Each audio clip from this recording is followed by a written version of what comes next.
Guilty was the word that rang out across the country this week as a jury in Kingston ruled the Shafia killings were deliberate and premeditated.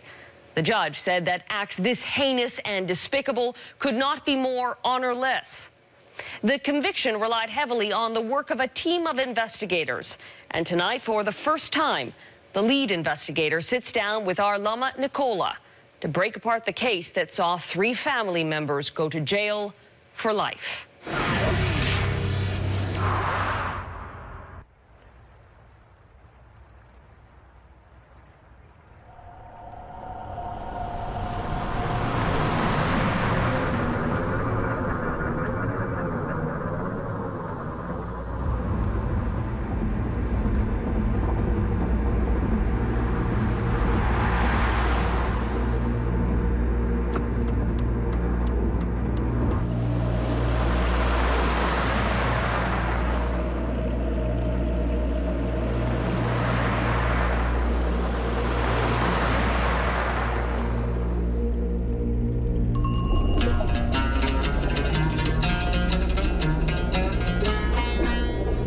On a warm summer morning, June 30th, 2009, police arrive here.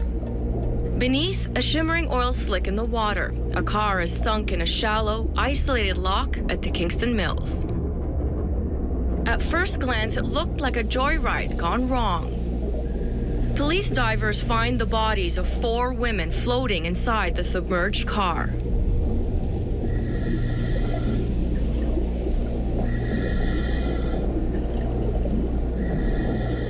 The women are sisters Zainab Shafia, 19, Sahar, 17, and Giti, 13, along with their father's first wife in a polygamous marriage, Rona Amir Mohammed, 52. The youngest, 13-year-old Giti, is closest to the driver's seat, Zainab in the passenger seat beside her, and Sahar and Rona in the back. I just couldn't believe that we would have 4 women lose their lives like that, all of a sudden. You start thinking, okay, was this a suicide pact? What was it? You are about to hear the story of the police investigation into the deaths of 4 women, an investigation led by this man. I'm Staff Sergeant Chris Scott. I was the Major Case Manager for the Shafia homicide investigation. Forensic evidence, a paper trail of cell phone activity, and interrogation of suspects. 4 weeks after the women are found floating in a submerged car, Kingston police will charge Mohammed Shafia, his wife Tuba, and son Hamed with first-degree murder. Now, behind the scenes of the police investigation into family murder.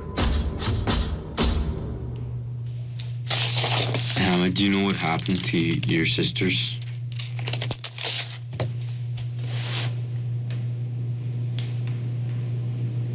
No. You don't? No. And your aunt?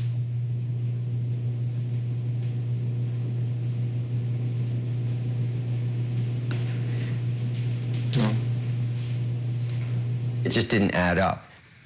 It's just a tragic loss of life. Like you've come across, in police, and you come across victims of tragic accidents, victims of crime all the time, but not a mass group of victims like this, 4 people, and half a family gone.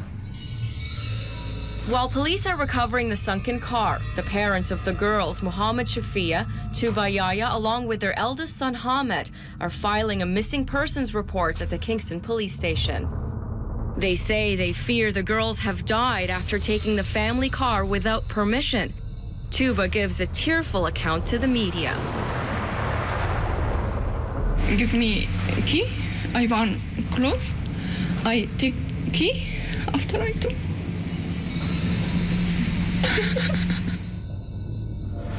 I'm Constable Jeff Dempster, the file coordinator for the Shafia investigation.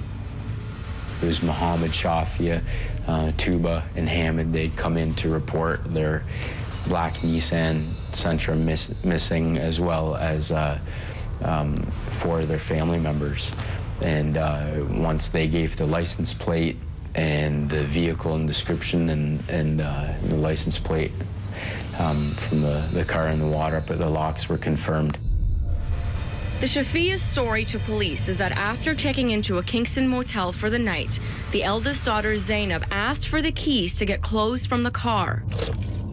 The Shafia's claim when they woke up the next morning, the black Nissan Sentra was missing, along with the girls. And we had the Shafia family show up and report their family missing, and the black Nissan Sentra. We are 90% sure that this is the family, this is the vehicle, and we're trying to piece together how this vehicle got where it was and why the family reported them missing at that time of the day. Investigators aren't buying the story. They start to question the Shafia family in the first of many interrogations. I doubt that a 50-year-old aunt was jumping in the car at 2 in the morning just for a test drive. I've done quite a few missing person cases. I've done quite a few sudden death investigations. And I think maybe this was the first time that I was not getting full cooperation. At the scene, police determined the car could not have plunged into the water without help. When we arrived, myself, I'm looking at the scene, I'm going, okay, I've been a police officer for 23 years, been through a lot of traffic collisions, traffic accidents, and how does a vehicle get there without intentionally being placed there? There's curves before it, there's more open water, there's obstacles, there's rocks, there's gates. Police turn up the heat, telling the son Hamid there are witnesses who heard and saw things that night at the canal. And what if I told you that that same person also saw another vehicle, but that other vehicle drove away? And that it was a large vehicle. Scott and his team examine the car and find suspicious clues. The ignition was off. The front seats are reclined. None of the women were wearing seatbelts, and the driver's side window was rolled down. But none of the victims tried to swim to safety. On July 2nd, 2 days after the women are found, an autopsy report determines drowning as the cause of death. But what examiners can't say is if the victims drowned in the canal or whether the women were drowned earlier, somewhere else, and then placed in the car. So what do you actually think happened that night on June 30th, 2009? I think that whether they are incapacitated by something that we can't detect or they were drowned elsewhere, it happened at that locks. The medical examiner finds something else, unusual bruising on the heads of 3 of the women. He was asked could that have happened when they're bouncing around inside the vehicle. He said it's highly unlikely, was what his testimony was.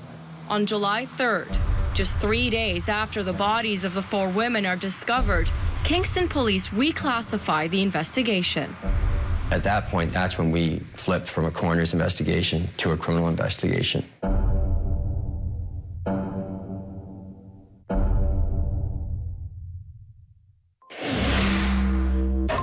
Next on 16 by 9, piecing together the evidence.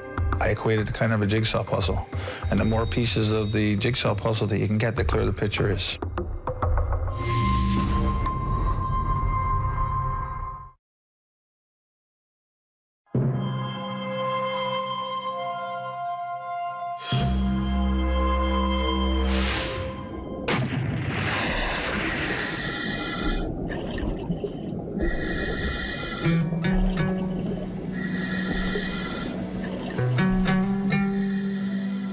Three sisters and the woman they call Auntie, the first wife in the polygamous Shafia marriage, dead in a submerged car in a canal in Kingston, Ontario.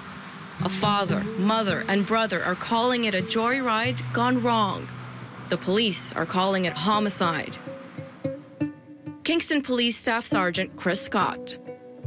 We have a crime scene, a major tourist area for the city on a, with the Canada Day holiday coming, and potentially another scene that we need to process at the hotel.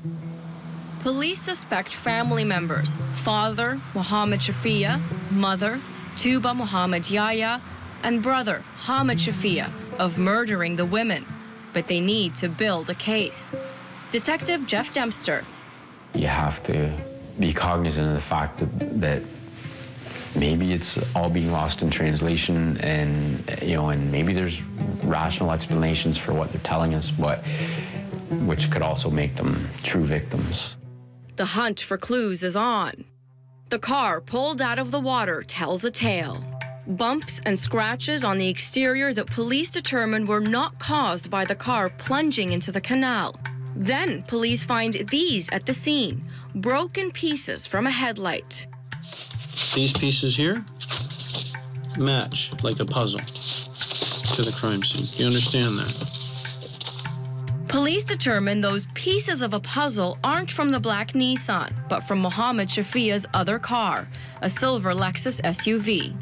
Because of the height of the Lexus, the height of the Sentra, that the only way that they could impact where they did was if the rear end of the Sentra had been raised. So it comes down to science. It's just, it won't add up if they impact on level ground. But while police placed the silver Lexus at the locks in Kingston in the early morning hours of June 30th, 2009, later that day, Mohammed Shafia made a 911 call, reporting an accident with the car in Montreal. Hello. Had an accident on Saint-Leonard. Oh, okay. How many cars are involved? One. It's with the pool.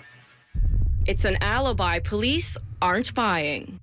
It was on the pole and I reported it, and that's it. No details.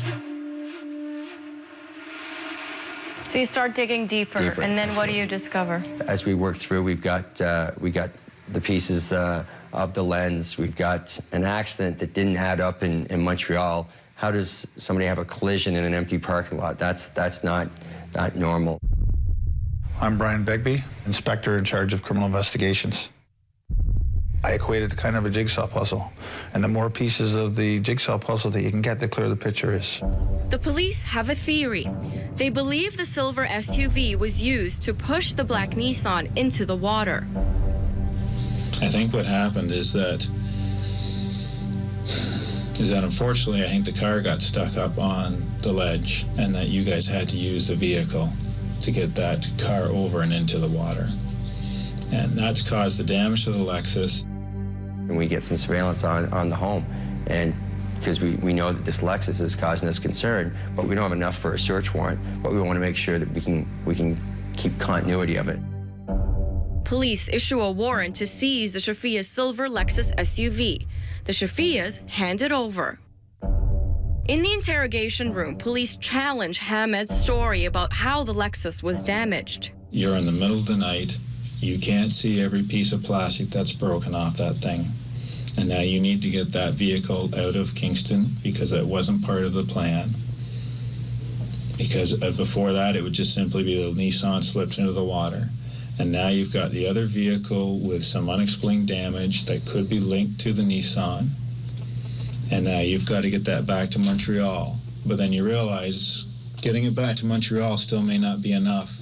We have to account for why the damage is done to that vehicle. And you guys did a good job.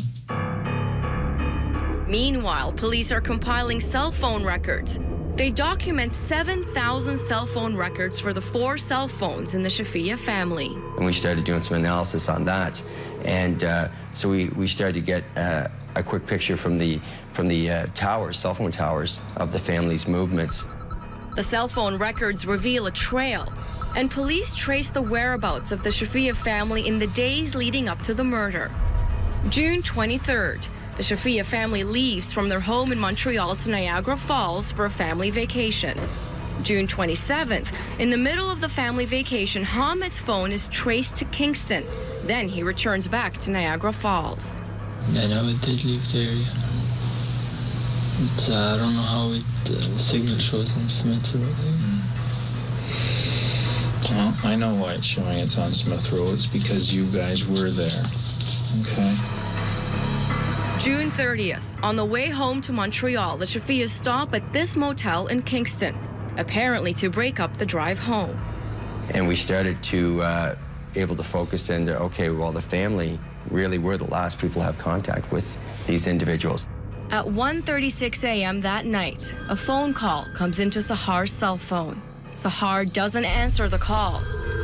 Police estimate the Nissan Sentra plunged into the waters of the canal between 1 and 2 a.m.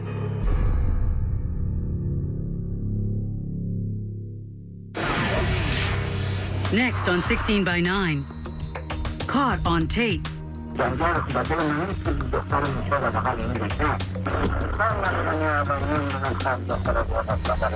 Chilling words that condemn a father.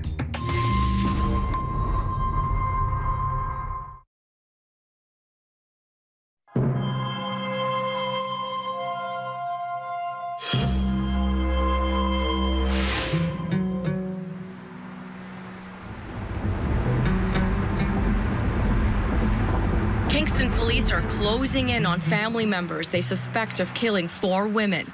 Evidence against them is building. What the police don't have yet, a motive. Inspector Brian Bigby. The maternal bond, I don't know if there's a stronger bond. I have no idea what could possibly allow somebody to get themselves to a point or to facilitate that they could do such a thing. The investigative team is looking for links between Mohammed, Tuba, Hamed, and the deaths of their 3 daughters and Shafia's first wife, Rona. We're trying to figure out how we're going to break into that family dynamic, how we're going to understand them. The police have a plan. 18 days after the murders, the police invite the Shafias back to Kingston to pick up the girls' belongings at the station. While the Shafias are there, officers secretly plant a wiretap inside the Shafias' car. We would have an opportunity to install a listening device in the vehicle while they're giving some property back here. So it provided us some opportunities on multiple levels. The police also plan a ruse. He says, yeah, we have 6 sites with 2 cameras per site. They tell the Shafias a security camera recorded the events at the Kingston locks the night the women died in the submerged car. So all it's going to do, if that stuff exists, is tell us what we already know. Why did you tell them there was a camera there? We just wanted to stimulate conversation. That's, you know, we figured they would talk anyway, but we thought if they had a camera there and that they would probably have some concerns. And they did. The police wiretap picks up anxious conversations between Mohammed and Tuba in the van.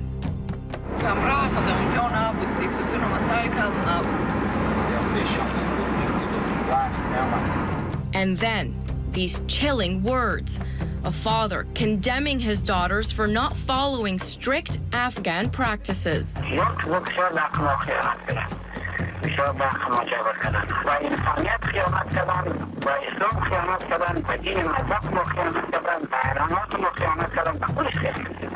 We had some fierce conversation between the mother and father, and with no sign of true remorse.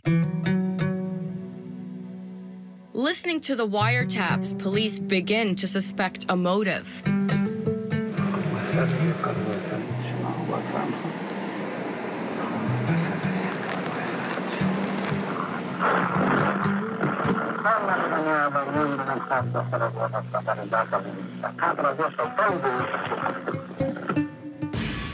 On July 21st, 2009, police get a search warrant for the Shafia home in Montreal. Inside, they find this computer. Someone has used the laptop to search the words, "where to commit a murder." And then Sergeant Chris Scott's team finds more. You see a phrase, you know, can a prisoner control the real estate? The police search of the Shafia home also revealed this, the diary of Mohammed's first wife, Rona. After getting married, my lot in life began a downward spiral. Married to Shafia in Afghanistan in 1972, Rona couldn't bear children, so Shafia takes a second wife, Tuba. In her diary, Rona writes about abuse she suffers at the hands of Mohammed and Tuba. In short, he made my life a torture for me. And she writes about that same hell being visited on the 3 daughters, Zainab, Sahar, and Giti. You continue to put the pieces together until you have as strong a picture as you can.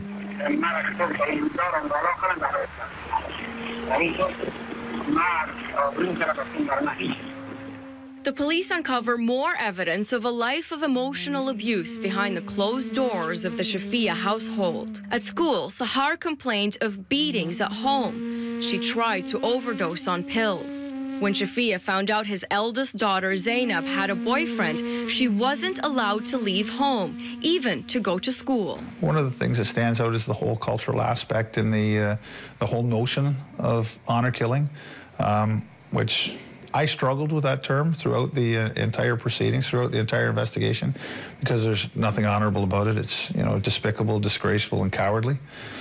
I chose rather to really bring it back to the familial violence and the, you know, violence from people that we expect are going to be the protectors and the nurturers of our kids. Kingston police now have evidence of family violence that, along with other evidence, the broken headlight, the cell phone trail, the wiretap conversations, and the computer search, all adds up to a solid case. On July 22, 2009, police arrest Shafia, Yahya, and Hamid and charge them with 4 counts of first-degree murder. I think in her mind, she'd cut off that diseased limb, and that branches were gone. It was so void of emotion, it was almost eerie. On January 30th, 2012, 2.5 years after 3 sisters and a first wife are found floating in a watery grave, Muhammad Shafia, Tuba Yahya, and Hamid Shafia are convicted of first-degree murder in a Kingston courthouse. We know they drowned, but do you think we'll ever know the details of their death? There's only 3 that can tell us, and they haven't yet. I think everybody involved with the case would dearly love to know that. Was justice served? I believe it was. We can't bring them back, but we've certainly done what we could for them, that they'll never be forgotten. Well, you're not supposed to come across that. Even in policing, you're not supposed to come across that.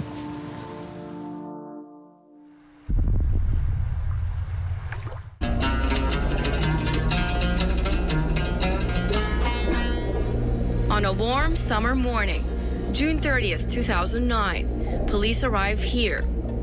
Beneath a shimmering oil slick in the water, a car is sunk in a shallow, isolated lock at the Kingston Mills. At first glance, it looked like a joyride gone wrong. Police divers find the bodies of 4 women floating inside the submerged car.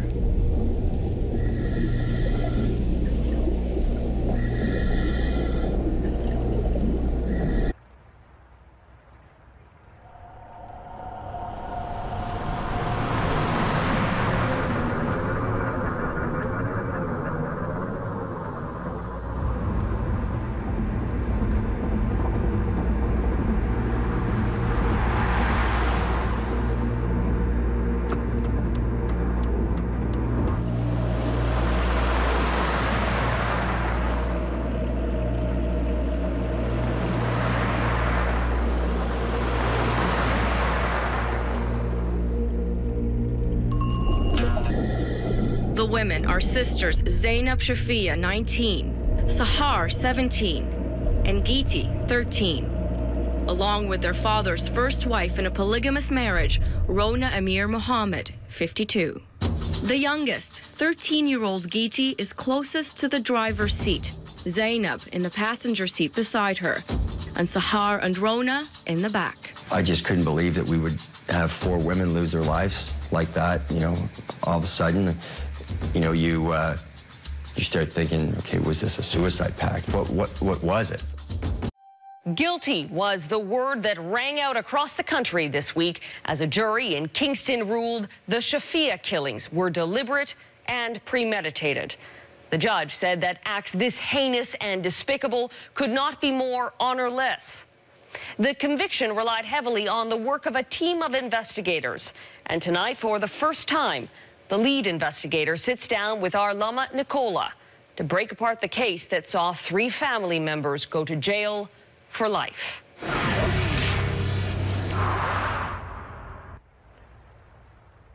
You are about to hear the story of the police investigation into the deaths of 4 women. an investigation led by this man. I'm Staff Sergeant Chris Scott. I was the Major Case Manager for the Shafia homicide investigation. Forensic evidence, a paper trail of cell phone activity, and interrogation of suspects. 4 weeks after the women are found floating in a submerged car, Kingston police will charge Mohammed Shafia, his wife Tuba, and son Hamed with first-degree murder. Now, behind the scenes of the police investigation into family murder.